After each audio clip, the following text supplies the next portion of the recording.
Well, good morning and welcome to Zen Live and Ideas that can change your world.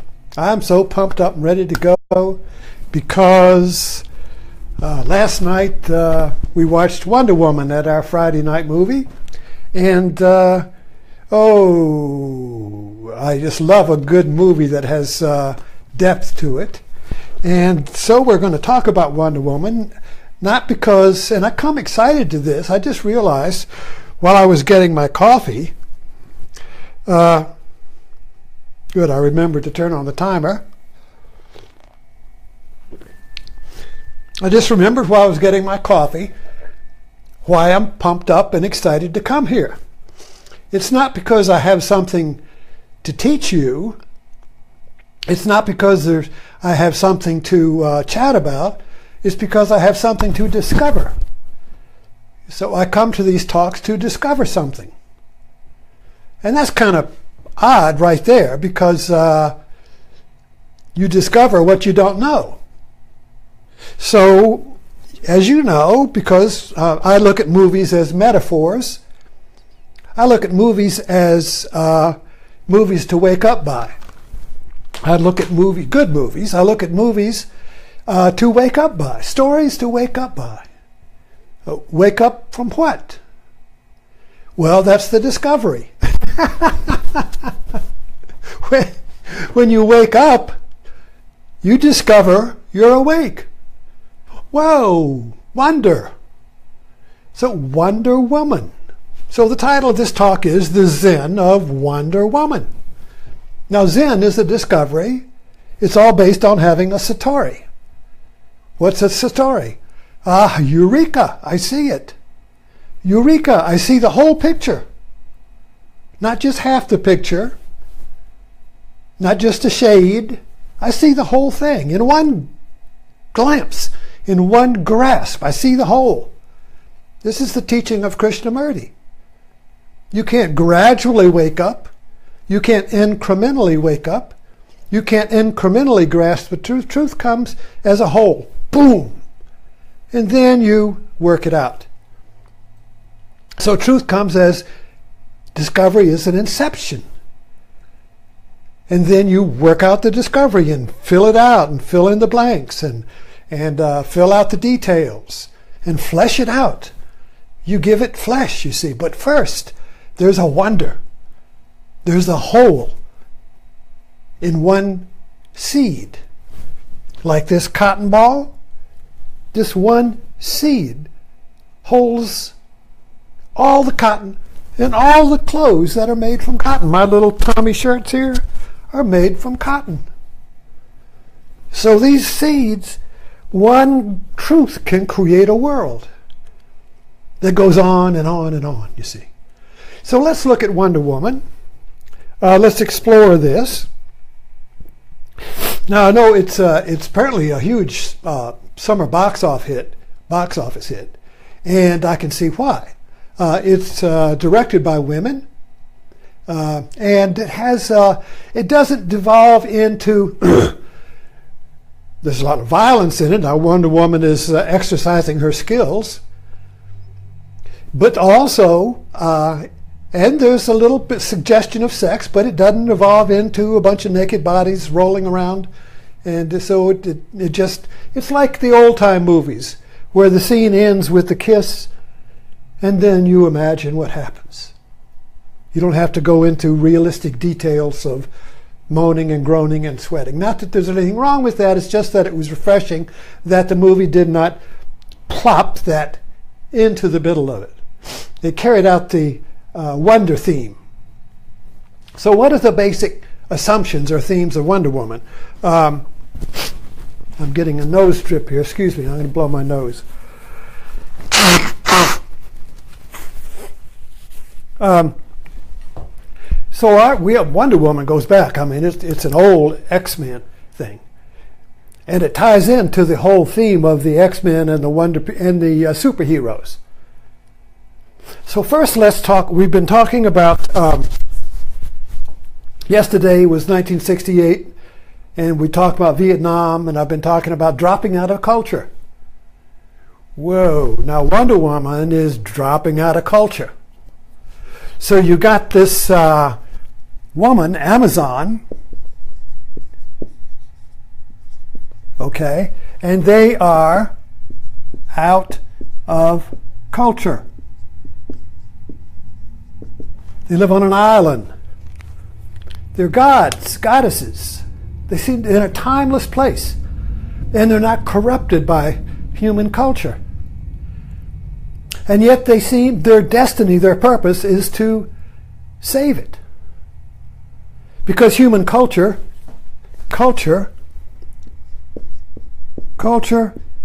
is war or conflict.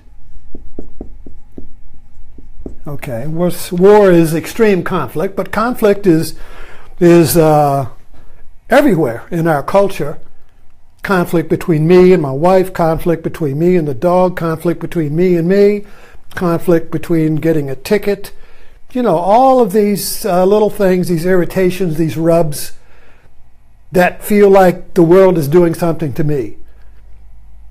The culture world is based on the assumption that it's hostile and you got to conquer it. You have to compete with it. You've got to create order out of chaos. But the fundamental assumption of culture is that you didn't create it. You are created in it, and you got to struggle in it, you see. So we have this Wonder Woman culture, which is out of culture.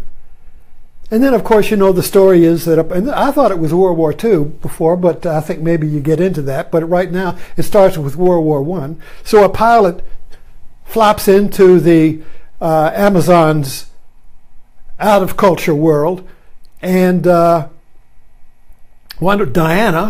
the goddess Diana, decides to go back with him to kill the god of war, Ares, and end suffering in culture, and end the conflict. So that's her destiny. She goes back into culture to battle with the cause of conflict. And so the movie unfolds then about Diana's awakening. And it's a lot like she goes into the human world, to London, and they go to the World War I, but she's an innocent, and she looks at this thing like, and this is what's so neat about the movie, is that she's an innocent.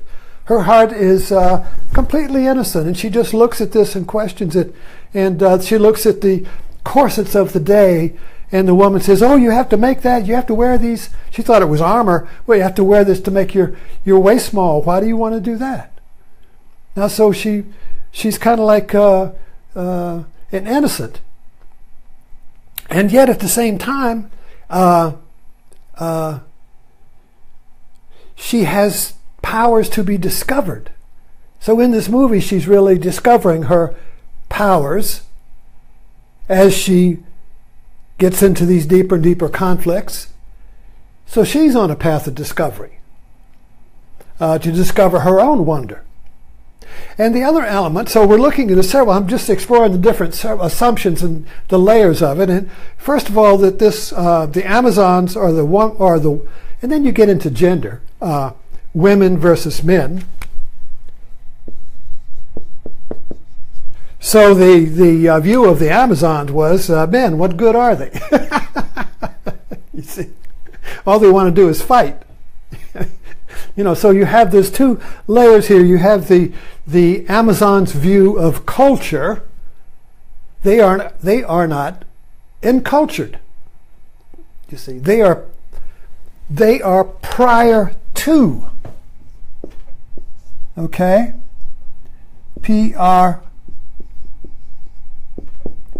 In other words, they are prior to culture.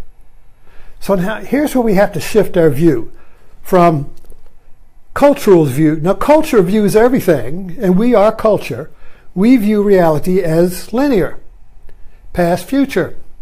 Everything runs along like a line of ants, you see. But we have to look at this movie vertically, okay? So here's the time view, past, future, and here's the vertical view, timeless, the timeless now. So if we look at it from the vertical view, Wonder Woman, the Amazons, is right now. It's not in the past, and it's not in the future. It's now. So they are, this is a metaphor now. We're looking at the movie as metaphor, which means that it's not just a story that is fiction, that is interesting and entertainment and all that, you see, and we all get involved in it, you see. It's that, but at the same time, Je suis Wonder Woman. Je suis Wonder Woman means I am Wonder Woman. And then, you see here, this is I am not Wonder Woman. I am not Wonder Woman. Wonder Woman is in the fantasy, is in the play, is in the movie. Wonder Woman's there.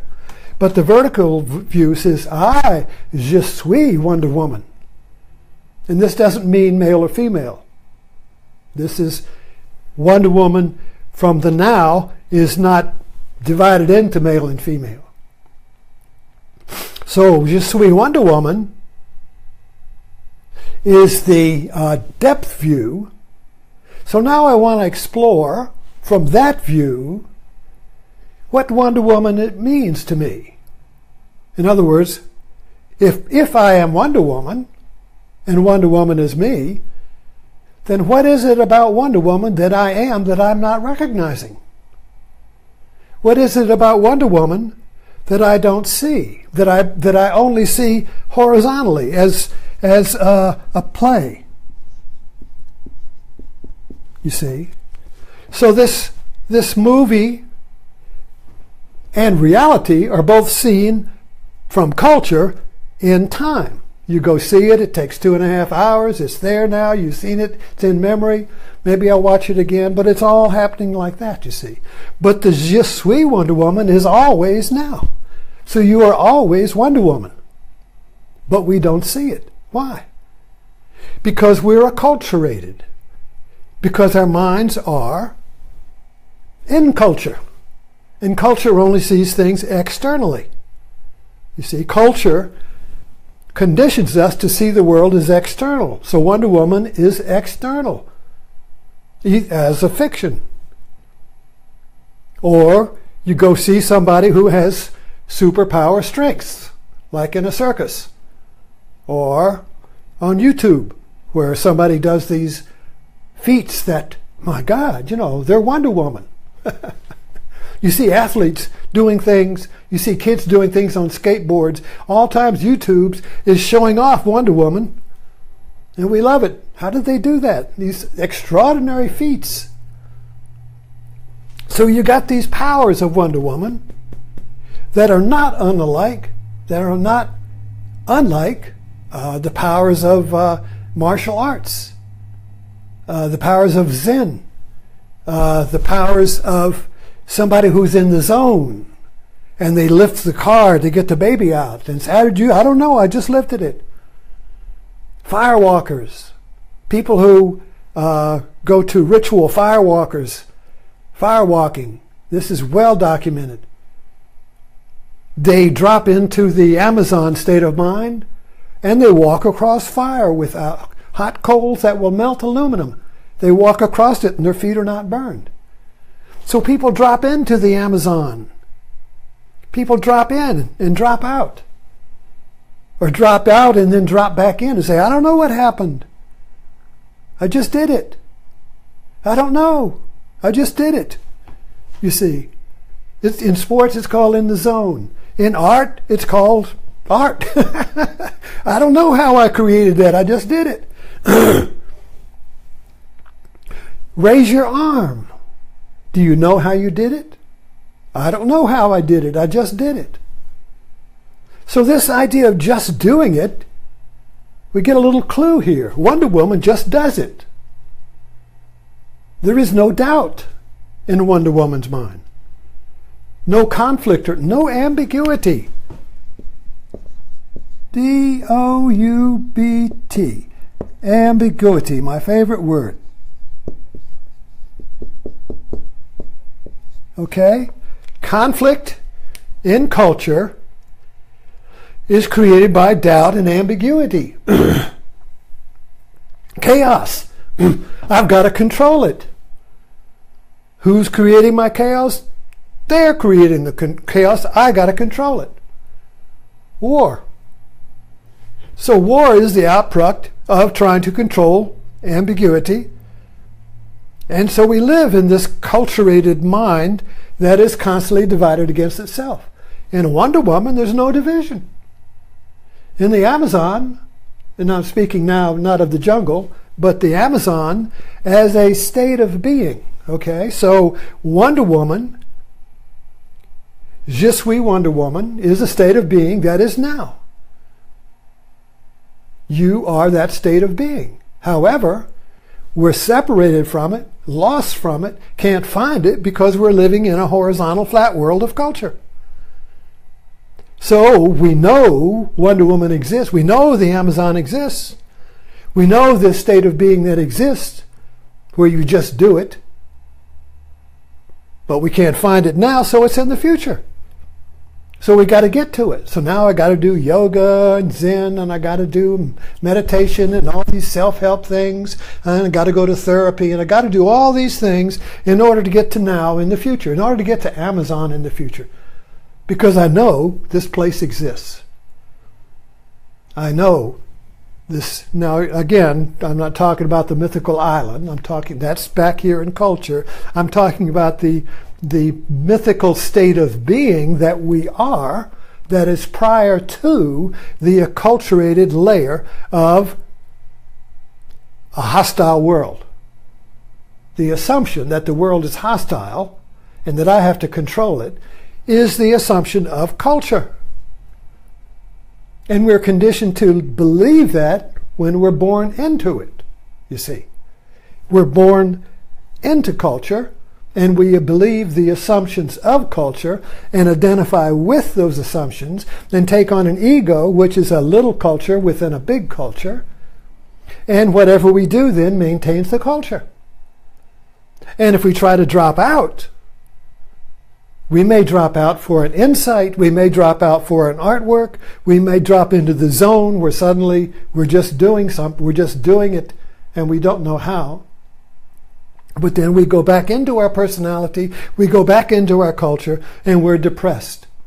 God, I was so great when I was doing that. I was so high, I was so in the zone, I was so Wonder Woman when I was doing that, but now I'm back in my little me, and I'm depressed. Where did it go? How do I get back to that? Even romance is a Wonder Woman. And then the romance goes, and now I'm back in culture, and I'm depressed. So now I have to take culture's remedy, Prozac. See, culture gives you a remedy for the depression of culture. Culture gives you entertainment for the depression of culture. Oh, here, I'll give you a good movie. Watch Wonder Woman. It'll take your mind off your inability to find the Amazon in you. Can't find the Amazon? Find it in a movie. Oh, so the movie then connects and resonates with us because we see our Amazon in the movie. But then we get out of the movie and we go home and we're back in. It wears off. We feel really good for a while, but then it wears off and I'm back into the depression and contraction and fear and conflict and war of culture. Oh, they're going to make another sequel. Hey! You see. So you see the rhythm of this. We're teased. We either fall into Alice in Wonderland. Alice in Wonderland. Alice, remember that book? She falls into a hole and discovers her Amazon, but the artist, of course, puts it into a dream. Because we think of our Amazon within as a dream, something to attain. And if we do happen to drop into it, we are in a wonderland and we have no idea where we are because we can't relate it to culture. So this is what I was trying to describe yesterday, and when I said 1968 broke my egg, well, in 1968 I fell into Amazon. I fell out of culture. Je suis Wonder Woman. So I was acting In the same way Wonder Woman happens. I was just in a state of constant discovery and awe and wonder. And I was operating faster than other people. Kind of like the martial arts expert who operates faster than his opponent. So he's always ahead of the opponent. So when I dropped into the Amazon of myself, which was just, it's not anything special, it's just being out of culture, and the egg in which the egg of the ego, that is culture, I dropped into a space of pure doing, pure knowing. You just know, you just do. And you're just like that. You're just like faster than shit. Because there's no conflict or doubt or ambiguity. You just do it. People, wow, you're really fast. How do you do that so fast? So there are a lot of people who are in their Amazon, but there's special places where they can do the Amazon, and they're not really in the Amazon in their whole life. So it's kind of like a conflict between the cultural ego that everybody recognizes and say, hi, Ed, and their Amazon self, which only comes out in a special place. Their particular craft, maybe, or their specialty. But what we really want is to be Amazon all the time. To be Wonder Woman all the time. To always be in a state of wonder and discovery. That's what we want. And a few of us spend their whole lives trying to do that. Trying to stay in Amazon permanently and end the war and end the conflict of civilization and end the conflict from the god of war, Ares, you see. You can't do it in the world, you have to do it in yourself because you are the world and the world is you. So thanks for dropping in, and maybe we'll see if we can pick this up again tonight at Martini time.